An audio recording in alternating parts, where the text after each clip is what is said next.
Episode 3 में हम लोग देखते हैं कि वो लोग अब गैरेज में बैठकर निकल जाते हैं मॉन्स्टर हंटिंग करने के लिए। वहीं पर लॉयड तो सो रहा था, लेकिन जैसे ही बाहर एक कमाल का व्यू दिखता है, लॉयड अब बाहर खड़ा होकर उसे देखने लगता है। इसके बाद वो लोग फॉरेस्ट में आ जाते हैं, जहाँ पर लॉयड पूछते हैं कि सारे मॉन्स्टर फॉरेस्ट में है क्या, जिस पर सिल्फा बताती है नहीं, मैंने सुना है कि वो लेक के पास है, बस हमें यहाँ से थोड़ा सा नीचे जाना है। सिर्फ आप उसे ये भी कह रही होती है कि तुम काफी एक्साइटेड लग रहे हो, जिस पर लॉयड कहते हैं हाँ, मुझे काफी कम मौका मिलता है कैसल से बाहर निकलने का, और मैं ये भी देखना चाहता हूँ कि मेरे एन्चेंट किए हुए वेपन कैसे काम करते हैं। वहीं पर अब एल्बर्ट सिल्फा से कहता है कि तुम लॉयड को अपनी नजरों से दूर नहीं करती हो, जिस पर सिल्फा उसे कहती है कि मैं काफी शुक्रगुजार हूँ कि आपने मुझे अपने साथ आने दिया। तो एल्बर्ट कहता है ऑफ कोर्स, तुम लॉयड की टीचर हो और साथ में बॉडीगार्ड जो हो, और मुझे लगा था कि तुम मुझसे काफी ज्यादा मिस करोगी। जिस पर सिल्फा कहती है हाँ, मैं लॉयड को मिस करूंगी क्योंकि आखिर मैं उसकी टीचर जो हूँ। तो अब एल्बर्ट कहते हैं कि क्या सिर्फ इतना ही है, क्या लॉयड के लिए तुम्हारे पास स्पेशल फीलिंग्स नहीं है। ये बात सुनते ही सिल्फा अपनी तलवार बाहर निकाल लेती है, जिसे सुनकर एल्बर्ट डर जाता है और कहते हैं कि माफ कर दो, मैं तो बस मजाक कर रहा था। तो सिल्फा कहती नहीं, मॉन्स्टर्स हमला करे। हम लोग अब देखते हैं कि काफी सारे मॉन्स्टर्स उनके ऊपर हमला कर देते हैं और उन लोग के हाथ में वेपन भी होते हैं। ये देखकर सभी नाइट अब लॉयड को प्रोटेक्ट करने लगते हैं। वहीं पर लॉयड कहते हैं कि मुझे तो डर लग रहा है। तभी ग्रिम उसे कहते हैं कि तुमने इन मॉन्स्टर्स को आते हुए सेंस कर लिया था, है ना। वहीं हमें पता चलता है कि लॉयड तो की ब्रीदिंग यूज करा था। वह बता रहा होता है कि ताओ ने मुझे स्पेक्ट्रल डिटेक्शन सिखाया था, जो कि एक की टेक्निक है। की ब्रीदिंग का यूज करके मैं हर समय अपनी सराउंडिंग को सेंस कर पाता हूँ। ये काफी बेसिक टेक्निक है जो कि उसने मुझे सिखाई थी। ये सुनकर ग्रिम कह रहा होता है कि लॉयड स्पेक्ट्रल डिटेक्शन और बैरियर एक साथ ही यूज कर रहा है। दिन भर दिन लॉयड कितना खतरनाक बनता जा रहा है। इसके बाद हम लोग नाइट्स को देखते हैं, जो कि अपनी तलवार से हमला करके एक ही बारी में मॉन्स्टर्स को काट देते हैं। ये देखकर वो नाइट और बाकी सभी लोग काफी ज्यादा हैरान हो जाते हैं। वो सभी नाइट सब कहने लगते हैं कि हमारी तलवार तो काफी ज्यादा शार्प हो गई है, ऐसा लग रहा है कि हम लोग अपनी तलवार से पेपर काट रहे हैं। ये सुनकर लॉयड खुश हो जाता है और कहते हैं कि लगता है मैंने जो एन्चेंटमेंट मैजिक किया था वो सक्सेसफुल हो गया। एल्बर्ट भी अब सभी लोगों से कहते हैं देखा, ये है मेरे भाई की ताकत। वो अब लॉयड को शाबाशी देने लगता है और कहता है कि लगता है लॉयड तुम एक एन्चेंटिंग प्रोडिजी हो। वहीं पर सिल्फा भी कहती है हाँ, प्रिंस लॉयड काफी कमाल के हैं। लॉयड देखता है कि सिल्फा ने तो अकेले ही काफी सारे मॉन्स्टर्स को मार दिया है। ये देखकर लॉयड उसे लगता है कि लेकिन मैंने तो तुम्हारी तलवार को एन्चेंट किया ही नहीं था। तभी हम लोग देखते हैं कि एक मॉन्स्टर अब लॉयड के ऊपर हमला कर देता है और अब तभी वहाँ पर ताओ आ जाती है, जो कि उस मॉन्स्टर के ऊपर लात मार के उसे दूर फेंक देती है। ताओ अब नीचे आती है और कहती है कि मैंने एक हॉट बंदे को सेंस किया, मेरा मतलब मैंने एक क्रिएचर की प्रेजेंस को सेंस किया, इसलिए मैं यहाँ पर आ गई। उसे देखकर लॉयड काफी ज्यादा हैरान होता है, कहते हैं ताओ। ये सुनकर ताओ उसकी तरफ देखती है, तब लॉयड अपना मुंह छुपाने लगता है। लॉयड अब मन में कहते हैं कि मैं भूल गया था कि मैं इस समय पर रोबोट नहीं हूँ, पर मुझे नहीं पता था कि ये इस तरीके से हमारे सामने होगी। तभी ताओ लॉयड के पास आती है और कहती है कि तुम की ब्रीदिंग कर रहे हो, है ना। मैं कसम खाती हूँ कि मैंने रोबोट को सेंस किया है अभी अभी। वह उसके मुंह को भी चेक करने लगती है और कहती है कि जिस तरीके से तुम ये कर रहे हो, तुम बिल्कुल रोबोट की तरह ही लग रहे हो। ये सुनकर अब लॉयड घर से घबरा जाता है। तभी एक मॉन्स्टर उनके ऊपर हमला करने के लिए आ जाता है, लेकिन तभी सिल्फा उस मॉन्स्टर के ऊपर हमला करके उसे भी मार देती है। सिल्फा अब ताओ से कहती है कि मदद करने के लिए शुक्रिया, पर लॉयड को परेशान मत करो। जिस पर ताओ भी उसे गुस्से में कहती है कि मैं उसे परेशान नहीं कर रही हूँ, और वैसे भी अभी अभी जिस मॉन्स्टर को तुमने मारा मैं उसे सेंस करके अपने आप ही मार देती। मेरी की ब्रीदिंग को अंडर एस्टिमेट मत करना। इसी तरीके से वो दोनों अब गुस्से में लड़ाई कर रहे होते हैं। तभी एल्बर्ट बीच में आता है और वो ताओ से कहते हैं कि मदद करने के लिए शुक्रिया, हम लोग लेक तक जा रहे हैं, क्यों ना तुम भी हमें ज्वाइन करो। तो अब ताओ भी मान जाती है और अब अगले सीन में हम लोग देखते हैं कि वो लोग लेक के पास पहुंच जाते हैं, जहाँ पर एल्बर्ट ताओ का शुक्रिया करता है और उसे अपना नाम बताता हुआ कहता है कि मैं सोलम किंगडम का दूसरा प्रिंस हूँ। ये सुनकर ताओ काफी हैरान होती है कि वो प्रिंस है। वह उसे कहती है माफ करना मेरे रूडनेस के लिए। ताओ अब अपने मन में भी सोच रही होती है कि एल्बर्ट कितना ज्यादा हॉट है, जिसके बाद वो कह रही होती है कि ये कितनी अजीब बात है कि प्रिंस एल्बर्ट और रॉबर्ट एक जैसे दिखते हैं, पर मुझे नहीं लगता कि एल्बर्ट वही हॉट बंदा है जो कि मैंने सेंस किया था। ये सुनकर सभी नाइट हैरान होते हैं और कहते हैं क्या तुम हॉट बंदों को सेंस कर सकती हो। तभी एल्बर्ट उसे कहता है कि क्या मैं किसी की तरह दिख रहा हूँ जिसे तुम जानती हो। जिस पर वो कहती है कि तुम्हें तो नहीं, पर वो जो बच्चा था वो किसी की तरह दिख रहा था, वो कहाँ गया। ये सुनकर एल्बर्ट कहते हैं कि तुम लॉयड की बात कर रही हो क्या। वहीं हम लोग लॉयड को देखते हैं, जो कि टेंट के पीछे छुपा हुआ था। वो कहने लगता है कि स्पेक्ट्रल डिटेक्शन यूज करना मेरे ऊपर ही बैकफायर हो गया। तो ग्रिम भी उससे कहते हैं हाँ, अगर तुम अभी रुक जाओगे तो ताओ को तुम पर और ज्यादा शक हो जाएगा। तब लॉयड कहते हैं कि मैं तो फंस गया, चलो एक काम करते हैं कि मैं अपने टेंट में छुप जाता हूँ जब तक मॉन्स्टर नहीं आते। जिसके बाद वो जैसे ही टेंट में आते हैं वो देखता है कि सिल्फा तो अपने कपड़े चेंज कर रही थी, क्योंकि उसके पुराने कपड़ों के ऊपर थोड़ा सा खून लग गया था, इसे वो चेंज कर रही है। तो लॉयड कहते ठीक है, लेकिन तुम कपड़े मेरे टेंट में क्यों चेंज कर रही हो। जिस पर वो कहती है क्योंकि मैं आज रात इसी टेंट में सोने वाली हूँ आपके साथ, क्योंकि बाहर जितने भी नाइट हैं वो प्रिंस एल्बर्ट के गार्ड हैं, तो आपको प्रोटेक्ट करने के लिए सिर्फ मैं ही हूँ, तो मैं यही सोऊंगी। ये सुनकर लॉर्ड कहते हैं नहीं, इसकी जरूरत नहीं है, मैं अकेला ही सो जाऊंगा। ऐसा बोलने के बाद अब लॉर्ड वहाँ से जा रहा होता है, पर तभी सिल्फा उसके ऊपर आकर बैठ जाती है और कहती है कि तुम कहीं नहीं जाओगे। बाहर ताओ भी है जो कि तुम्हें परेशान कर सकती है। वहीं पर अब हम लोग देखते हैं ताओ को जो कि यहीं पर ही आ जाती है और वो कह रही होती है कि शायद से मैंने यहाँ पर रोबोट को सेंस किया। तभी वो अंदर देखती है और अब वो काफी ज्यादा शॉक हो जाती है क्योंकि सिल्फा लॉर्ड के ऊपर बैठी थी। ये देखकर अब ताओ कहने लगती है कि आखिर यहाँ पर हो क्या रहा है। तो अब सिल्फा गुस्से में आकर उसके ऊपर वेपन फेंक देती है जिससे अब ताओ कैच कर लेती है। तो अब सिल्फा कहती है माफ करना, मुझे लगा कि मैंने एक बेवकूफ को सेंस किया है। सिल्फा अब बिना कपड़ों के बाहर आ जाती है। ये देखकर सभी नाइट्स तो काफी ज्यादा खुश हो रहे होते हैं और अब ताओ और सिल्फा आपस में लड़ रही होती है। इसी मौके का फायदा उठाकर लॉर्ड तो वहाँ से निकल जाता है। वो अब कहने लगता है कि ये कैसा से भी ज्यादा सफोकेटिंग रहने वाला है। वो अब आगे जाता है। तभी एल्बर्ट उसे कहते हैं कि तुम तो एक लेडी किलर हो। जिस पर लॉर्ड कहते हैं तुम मजाक कर रहे हो क्या? जिस पर वो कहते हैं कि मैं मजाक नहीं कर रहा हूँ। जब से सिल्फा ने तुम्हारा ध्यान रखना शुरू किया है तब से वो काफी बदल गई है। वहीं पर सिल्फा ताओ से कहती कि वैसे तुम आखिर यहाँ पर आई क्यों हो? जिस पर वो कहती कि मैंने तुमसे कहा था कि जब मैं काम कर रही थी तो मैंने क्रीचर्स को सेंस किया। एल्बर्ट अब लॉर्ड को बताता है कि सिल्फा तुम्हें ऐसे देखती है जैसे एक लड़की लड़के को देखती है, मतलब प्यार वाले तरीके से। वैसे केयरफुल रहना, लड़कियों के साथ रिलेशनशिप में रहना काफी ज्यादा खतरनाक रह सकता है। तभी सिल्फा और ताओ देखती हैं कि सभी जो नाइट्स होते हैं वो उन्हें देख रहे हैं। ये देखकर वो गुस्सा हो जाती है और अब उन्हीं लोगों के ऊपर हमला करके उन्हें मार देती है।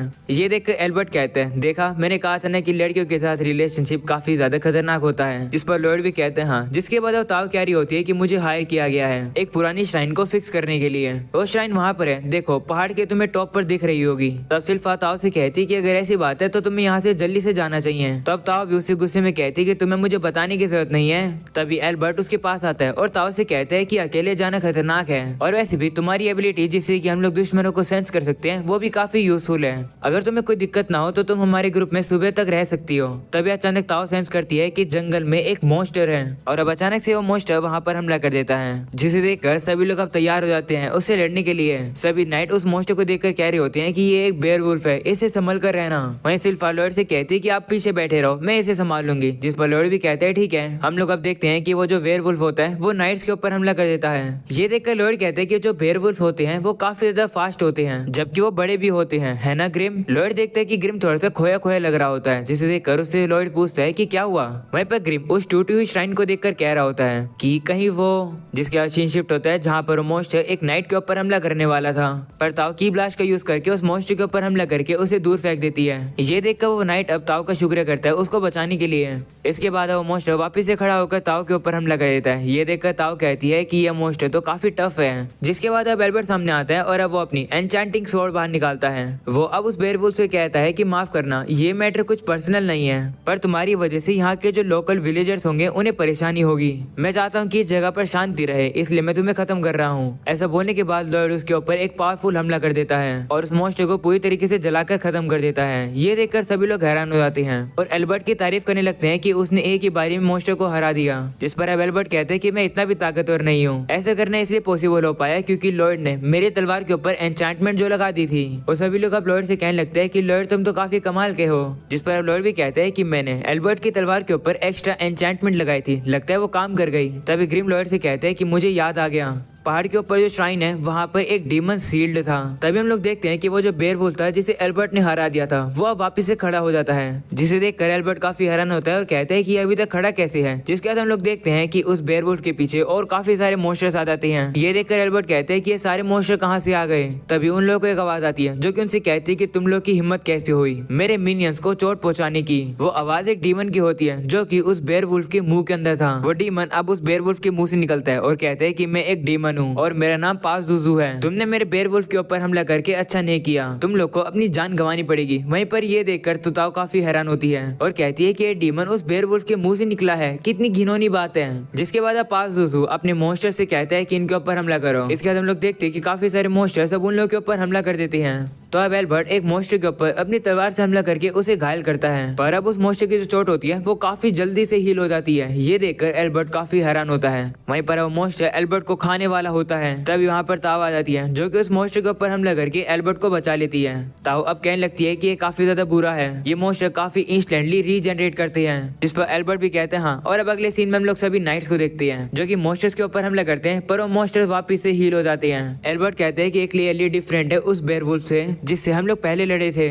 मुझे लगता है कि वो जो डीमन जो कि इन मॉन्स्टर्स को कंट्रोल कर रहा है वही इन मॉन्स्टर्स को रीजनरेट कर रहा है। वहीं पर लॉर्ड पीछे छुप जाता है और अब वो ग्रिम से कहता है कि क्या पाजुजू वही डीमन है जो कि उस श्राइन के अंदर सील था जो कि बाहर निकल गया, और क्योंकि तुम दोनों डीमन हो क्या तुम एक दूसरे को जानते हो? जिस पर ग्रिम कहते नहीं, पर मैं ये बता सकता हूँ कि पाजुजू अपने माना को ट्रांसमिट कर रहा है मॉन्स्टर्स को कंट्रोल करने के लिए। ये इस तरीके से जैसे कि माना को स्ट्रिंग की तरह बनाना, जिससे कि तुम किसी को भी पपेट की तरह कंट्रोल कर सकते हो। माना ट्रांसमिट करने से बेयरवुल्फ को लग रहा है कि पाजुजू उनका लीडर है, इसलिए वो उसकी बात सुन रहे हैं। इतना ही नहीं, पाजुजू उन मॉन्स्टर्स को स्ट्रिंग के जरिए माना भी सप्लाई कर सकता है, जिसकी वजह से ये मॉन्स्टर इतना जल्दी रीजनरेट कर पा रहे हैं। इसका मतलब जब तक पाजुजू नहीं हारेगा तब तक ये चीजें खत्म नहीं होंगी। ये सुनकर लॉर्ड अब उसे कहते हैं कि मुझे माना ट्रांसमिट करना सिखा दो। तो ग्रिम कहते हैं क्या अभी? जिसके बाद हम लोग ताओ को देखते हैं जो कि मॉन्स्टर से लड़ रही होती है, जिसे देखकर सिल्फा उसे कहती है कि तुम क्या कर रही हो, जल्दी करो ना। तब ताओ उस पर गुस्सा हो जाती है और कहती है कि तुम भी तो मदद करा सकती हो ना। वहीं पर ग्रिम लॉर्ड से कह रहा होता है कि मुझे नहीं लगता कि अभी टाइम है माना ट्रांसमिशन सीखने का, क्योंकि जो बाकी लोग हैं वो लोग जान लगा रहे हैं लड़ने में। तब लॉर्ड ग्रिम को अपने पास खींच लेता है और कहता है कि उसकी चिंता मत करो, बस तुम मुझे जल्दी से माना ट्रांसमिशन सिखाओ। वहीं पर अब हम लोग पाजुजू को देखते हैं जो कि अब उन लोग के ऊपर हंसने लगता है और उनसे कहते हैं कि तुम लोग कितने कमजोर हो। यहाँ पर सिर्फ कुछ ही लोग स्किल्ड हैं और बाकी सभी लोग वर्थलेस हैं। उन लोगों को बस उनके वेपन्स उन्हें बचा रहे हैं। और यहाँ पर तो एक बेकार का डायपर वाला बच्चा भी है और उसकी बेबी सीटर भी है। इस छोटे बच्चे को क्या हुआ? क्या इसने अपने डायपर में सुसु कर दिया है? ये सब कुछ सुनने के बाद सिल्फा काफी ज्यादा गुस्से में आ जाती है। वो इतनी ज्यादा गुस्से में आ जाती है कि उसका गुस्सा ताओ दूर से सेंस कर पा रही होती है। वह पर सिल्फा लॉर्ड से कहती है कि थोड़े समय के लिए वेट करना, ठीक है मैं जा रही हूँ। जिस पर लॉर्ड भी कहते हैं ठीक है मुझे कोई दिक्कत नहीं है। इसके बाद सिल्फा पाजुजू से लड़ने के लिए आ जाती है। पाजुजू अब सिल्फा से कहते हैं क्या हुआ, क्या तुम उस बच्चे को अबेंडन कर रही हो और मुझे सर्व करने के लिए आ रही हो? चलो ठीक है मैं तुम्हें अपना मिनियन बना लूंगा। ये सुनकर सिल्फा उससे कहती कि तुम मुझे क्या सर्वेंट बनाओगे, तुम खुद छुपे हुए हो, ऊपर से तुम्हारे अंदर से इतनी गंदी बदबू आ रही है, तुम लॉर्ड के लिए अच्छी हवा खराब कर रहे हो, इसलिए मैं तुम्हें मारूंगी। तो पाजुजू कहते ठीक है, वैसे तुमने जिस बेयरवुल्फ को हराया था वो ऑलरेडी हील हो चुका है, क्या तुम्हें समझ आ रहा है कि मैं कितना ताकतवर हूँ? जब तक मेरा माना मेरे मिनियंस के अंदर जाता रहेगा वो तब तक रीजनरेट होते रहेंगे और डीमंस के अंदर माना की कभी कमी होती ही नहीं है, तो तुम लोग मुझसे कभी नहीं जीत सकते हो। ये सुनकर सिल्फा अब अपने मुंह के सामने अपना हाथ अड़ा लेती है, जिसे देखकर पाजुजू से कहता है कि रोने से कुछ नहीं होगा। तो सिल्फा उसे कहती है कि मैं रो नहीं रही हूँ, मैं तो बस अपनी नाक बंद कर रही हूँ क्योंकि तुम्हारे मुंह से काफी गंदी बदबू आ रही है, क्या तुम बोलना बंद कर सकते हो? यह सुनकर पाजुजू काफी गुस्सा हो जाता है और वो उसके ऊपर हमला कर देता है। पर तभी पाजुजू देखता है कि सिल्फा तो वहाँ पर होती ही नहीं है, बल्कि वो तो उसके पीछे आ चुकी है और वो उसके चारों पैरों को काट चुकी है। सिल्फा पाजुजू से कहने लगती है कि तुम्हें उस बेयरवुल्फ से बाहर आ जाना चाहिए क्योंकि उसके अंदर तुम अच्छे से मुझसे नहीं लड़ पाओगे। ये सुनकर पाजुजू गुस्सा हो जाता है और अब वो उस बेयरवुल्फ के पैरों को हील करने लगता है। और अब हम लोग बाकी मॉन्स्टर्स को देखते हैं जो कि अब कांपने लगते हैं। ये देखकर एल्बर्ट कहते हैं कि ये क्या हुआ, अचानक से ये लोग हिलना बंद क्यों हो गए? तभी ताओ एल्बर्ट को बताती है कि ये लोग अभी धीरे धीरे रीजनरेट कर रहे हैं। ये सुनकर अब एल्बर्ट समझ जाता है और कहते हैं कि वो जो पाजुजू है इस समय पर पाजुजू पूरा फोकस अपने माना को अपने बेयरवुल्फ को रीजनरेट करने में लगा रहा है। इसका मतलब उसका फोकस अपने मिनियंस के ऊपर से हट जाता है और इसका मतलब है जब पाजुजू घायल होगा तो हमारे पास चांस है। एल्बर्ट अब सिल्फा से कहते हैं कि पाजुजू को जितना हो सके उतना डैमेज दो उतनी देर तक जब तक हम लोग तुम्हें ज्वाइन नहीं करते हैं। ये सुनकर सिल्फा पाजुजू से कहती है कि तुमने सुन ही लिया होगा ना कि एल्बर्ट ने क्या कहा। तो अब पाजुजू से कहते हैं कि तुम बेवकूफ हो। दूसरी तरफ हम लोग ग्रिम को देखते हैं जो कि लॉर्ड को समझा रहा होता है कि माना ट्रांसमिट किया कह जाता है और बता रहा होता है कि जो पाजुजू है उसे काफी सूटेड मॉन्स्टर मिले हैं जिसकी वजह से वो उनके ऊपर कंट्रोल को मेंटेन कर पा रहा है। माना ट्रांसमिट करना एक डीमन के लिए भी काफी मुश्किल काम होता है। शुरुआत में अगर चीजें टेस्ट करनी है तो तुम अपने माना के अंदर कलर ऐड कर सकते हो और फिर उसके अंदर खुशबू भी। ये सुनकर लॉर्ड कहता है लो मैंने कर दिया, मैंने इसके अंदर पिंक कलर किया है और इसे एक फ्लावर बनाया है और इसके अंदर खुशबू भी डाली है। ये देखकर ग्रिम काफी ज्यादा हैरान हो जाता है क्योंकि लॉर्ड ने इतना जल्दी उसे परफेक्टली बना दिया। वो लोग उस फ्लावर को सूंघ भी रहे होते हैं। वहीं पर उन लोग के पीछे सिल्फा को दिखाया जाता है जो कि पाजुजू को घायल कर रही होती है। पाजुजू भी अब दूर जाकर गिरता है और सोच रहा होता है कि आखिर सिल्फा ये कर कैसे पा रही है। तभी सिल्फा एक नाइट के पास आती है और उसे कहती है कि मैं तुम्हारी स्वॉर्ड बोरो कर सकती हूँ, जिस पर नाइट कहता है ठीक है। वहीं पर अब पाजुजू सोच रहा होता है कि आखिर सिल्फा यानी कि ये मेड क्या है, ये तो मेरे लिए कोई भी ओपनिंग नहीं छोड़ रही है, इतना स्किल्ड पर्सन कोई बेबी सीटर कैसे हो सकता है। वहीं पर हम लोग सिल्फा को देखते हैं जो कि उस एन्चेंटमेंट स्वॉर्ड को देख रही होती है और कहती है कि लॉर्ड ने इसके ऊपर एन्चेंटिंग लगाई है, ये तो काफी कमाल की है, मुझे लॉर्ड पर काफी ज्यादा गर्व है। ये देखकर पाजुजू सिल्फा से कहते हैं कि जिस बच्चे को तुम इतने अच्छे से प्रोटेक्ट कर रही हो मैं सबसे पहले उसी बच्चे को मारूंगा और उसके ऑर्गन्स को एक एक करके बाहर निकालूंगा, है ना एक अच्छा आइडिया। ऐसा बोलने के बाद वो सिल्फा के चारों तरफ चक्कर काटने लगता है। वहीं पर पाजुजू की ये सारी बात सुनकर सिल्फा काफी ज्यादा गुस्से में आ जाती है और अब पाजुजू पीछे से आकर सिल्फा के ऊपर हमला कर देता है और उसे खा लेता है। पाजुजू अब हंसने लगता है और कहता है कि इसलिए इंसान इतने बेवकूफ होते हैं, वो इजीली बातों में आ जाते हैं। तभी उसे सिल्फा की आवाज आती है जो कि उससे कहती है कि तुम किसकी बात कर रहे रहे हो। ऐसा बोलने के बाद सिल्फा उस बेयरवुल्फ के मुंह के अंदर से ही तलवार चलाने लगती है और उसके मुंह को पूरी तरीके से काट देती है। वो उसके ऊपर हमला करके सीधा ही उसे आसमान में ले आती है। सिल्फा dual blade art technique use करने लगती है। सिल्फा बेको टेक्निक का यूज करती है और सीधा ही उस बेयरवुल्फ की गर्दन को काट देती है। ये देखकर पाजुजू काफी गुस्सा हो रहा होता है और कहता है कि तुम बस एक मेड हो, तुम ये कैसे कर रही हो। तब सिल्फा भी काफी तेजी से उसकी तरफ घूम कर आती है और उसके सीधा मुंह के अंदर अपनी तलवार डाल देती है और अब उसके ऊपर हमला करके पाजुजू को उस बेयरवुल्फ के अंदर से बाहर निकाल देती है। जिसके बाद सिल्फा उसके ऊपर डबल टाइगर नाम की डुअल ब्लेड आर्ट यूज करती है और अब पाजुजू काफी जोर से जमीन पर आकर गिरता है। वो अब उस बेयरवुल्फ के अंदर से भी बाहर आ जाता है, जिसे देखकर सिल्फा कहती है कि लगता है मैंने तुम्हें फाइनली एक्सपोज कर दिया।